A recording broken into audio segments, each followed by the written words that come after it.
Hello guys, कैसे हैं आप सब। उम्मीद करती हूँ बहुत अच्छे होंगे। तो स्वागत है आप सभी का AR हिंदी कहानी यमियन में।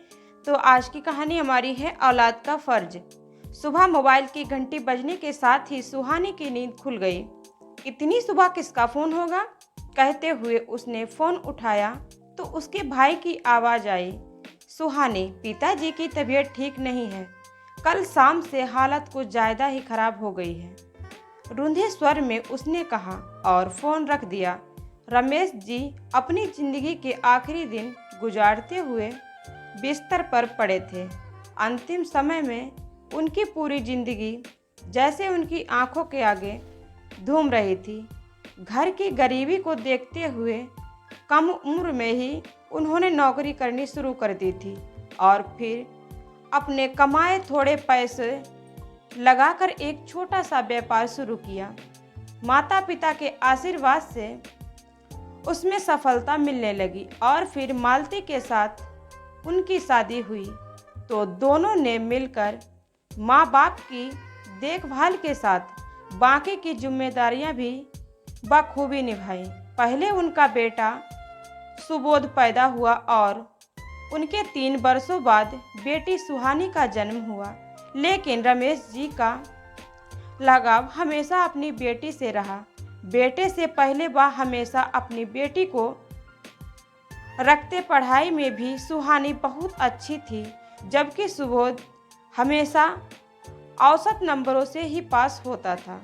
उसे नालायक कहकर पुकारना पिता को आदत सी बन गई थी। बड़ी होकर सुहानी ने इंजीनियरिंग की पढ़ाई की और अपने पैरों पर खड़ी हो गई, जबकि सुबोध ने पिता का बिजनेस आगे बढ़ाया। माँ बाप ने बेटी को ससुराल विदा किया और बहू लेकर आए तो ऐसा लगा मानव गंगा नहा बैठे। समय अपनी रफ्तार से चलता रहा। करीब 3 वर्ष पहले उनकी पत्नी मालती उनका साथ छोड़कर स्वर्ग सिधार गई। सारी पुरानी यादें उनकी आंखों के सामने किसी चलचित्र की तरह घूम रही थीं। उनकी आंखों में नमी बरकरार थी। रमेश जी की हालत खराब जान उनके कुछ करीबी रिश्तेदार उनका हालचाल जानने आ गए थे। सामने दीवार पर टंगी घड़ी शाम के 4 बजा रही थी। बेटा, बहू और सभी रिश्तेदार उनके आसपास चिंतित बैठे थे। पूरे घर में इतना सन्नाटा पसरा हुआ था कि एक सुई भी गिरती और उसकी भी आवाज़ आती। आसपास पसरी खामोशी से रिश्तेदार ऊबने लगे थे। तभी अचानक एक बड़ी सी गाड़ी उनके घर के बाहर आकर रुकी और रमेश जी की बेटी सुहानी और उसका दामाद उस गाड़ी से निकलकर जल्दी से घर के अंदर पहुँचे। बेटा, बहू, पोता पोती और सगे संबंधी उनके बिस्तर के इर्द गिर्द ही बैठे थे। सुहानी और उनके पिता के आने के साथ ही कमरे में अचानक चहल पहल शुरू हो गई। उसी का तो इंतजार था। सभी लोगों को बेटी को देखते हुए रमेश जी की आंखों में एक चमक आ गई। आते ही सुहानी रोते हुए अपने पिता से लिपट गई तो दामाद ने भी पैर छूकर ससुर जी को प्रणाम किया। उसी समय वकील साहब कमरे के अंदर आ गए।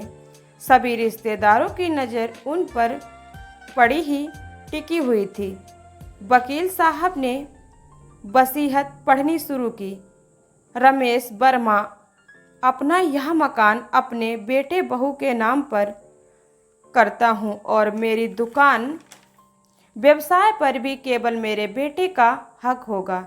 मेरे बैंक अकाउंट में मेरी जितनी भी संपत्ति है उसका आधा हिस्सा मेरे बहू बेटे का होगा।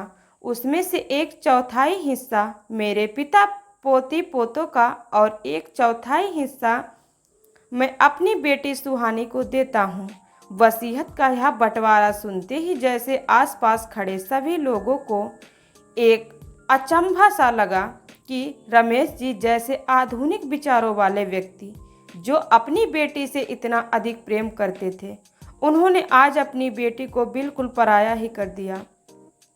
सुहानी तो अभी तक सदमे में थी। बड़ी मुश्किल से खुद को संभालते हुए भरे गले से बोली, पापा, आपने तो मुझे बिल्कुल नज़रअंदाज ही कर दिया। आपने नालायक बेटे को अपने सब कुछ दे दिया और मेरे बारे में बिल्कुल नहीं सोचा। मैंने हमेशा इस समाज में आपका सिर ऊंचा किया है और आपने मुझे ही पराया कर दिया। आप शायद भूल रहे हैं पापा, हमारा कानून बेटा और बेटी को माँ बाप की संपत्ति में एक समान अधिकार देता है। इस हिसाब से तो आपने मेरे साथ अन्याय किया है। बेटी की बात सुनते ही रमेश जी थोड़ा सा मुस्कुराए और कपकपाती आवाज़ में बोले, बेटी सुहानी, तू हमेशा मेरे दिल के करीब रही है। मैंने तुझे तेरे भाई से भी ज़्यादा प्यार किया है, लेकिन बिटिया, मैंने जो फैसला किया है सोच समझ कर किया है। तू इंजीनियरिंग करना चाहती थी, अपने पैरों पर खड़े होना चाहती थी, तो मैंने उसमें तेरा साथ दिया। जीवन के हर मोड़ पर एक पिता की जिम्मेदारी मैंने अच्छे से निभाई। तेरी मनपसंद लड़के से तेरी शादी करवाई और उसे अपने दिल से अपनाया।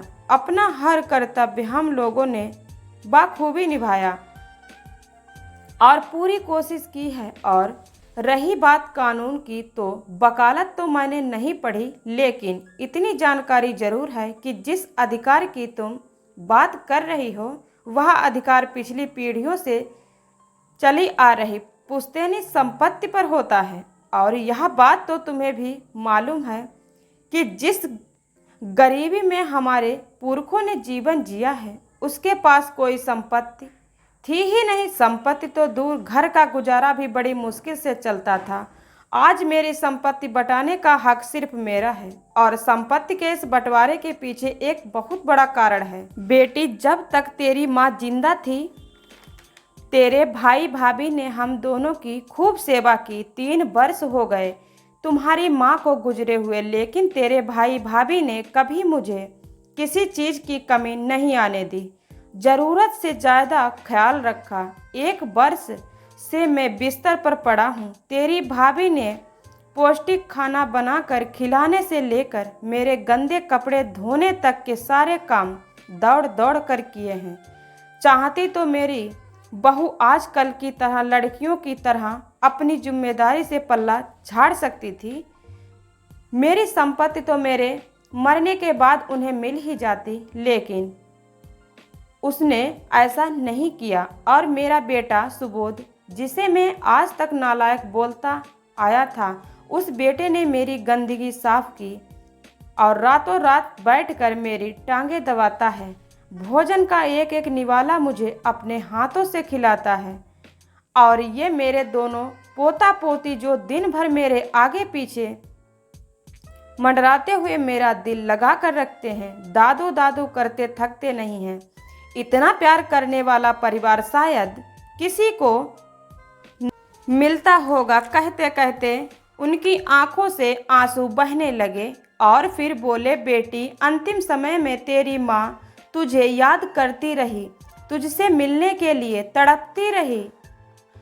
अरे, अगर कुछ दिन उसके पास रहकर उसकी सेवा नहीं कर सकती थी तो कम से कम 1-2 घंटे के लिए मिलने तो आ सकती थी ना। लेकिन तुझे इतना तक भी ना माना कि शादी के बाद ससुराल की जिम्मेदारियां निभानी जरूरी होती हैं। लेकिन कई बार ऐसा अवसर आए जहां हमें तेरी बहुत ज़्यादा ज़रूरत थी।